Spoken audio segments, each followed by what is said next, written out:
আজকে আমি ছোট ছোট দেখো সমুদ্র খরা মাছ আমি টমেটো দিয়ে ঝাল বানাবো।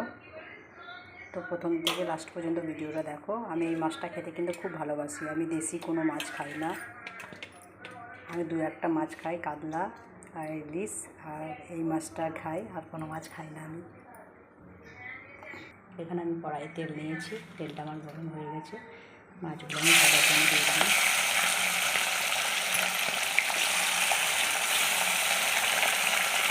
মাছগুলো আমি আর একটু তুলতে নিলাম। মাছগুলো ভাজা হয়ে গেছে, আমি এবার একটা জায়গায় উঠিয়ে নেব। ওই তেলের মধ্যে আমি 5 ফোড়ন দিলাম, ফোড়ন কেটে রাখা পেঁয়াজ দিলাম একটা,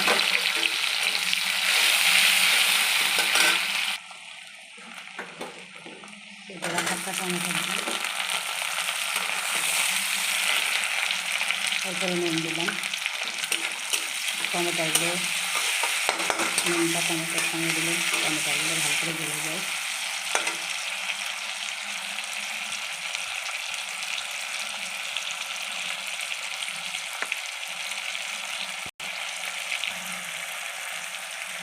লঙ্কা দিয়ে দিলাম, হলুদ দিয়ে লঙ্কা গুঁড়োটা বসিয়ে দিলাম। সেখানে জিরে ধনে দিয়ে দিলাম, আর কোনো মশলা দেবো না এখানে।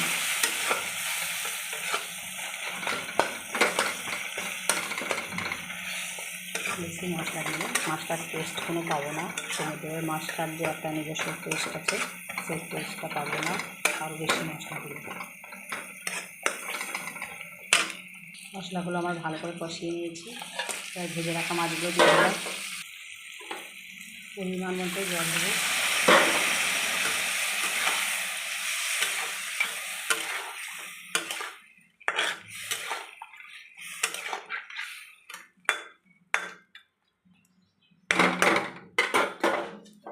এবার উপর দিয়ে একটা ঢাকা দিয়ে দেবো। একটা ঢাকা দিয়ে দিয়েছি। ঢাকা খুলে দেখলাম, দেখো জলটা আমার অনেক শুকিয়ে গেছে, আর একটু হবে। মাছটা হয়ে গেছে, আমি এবার গ্যাসটা অফ করে দিলাম। তোমাদের একটা পাত্রে তুলে রাখছি, দিয়েছি। ভালো লাগলে পাশে থাকবে, একটা লাইক কমেন্ট শেয়ার দিয়ে। তো বাই, এখানেই রাখলাম ভিডিও। সবাই ভালো থেকো।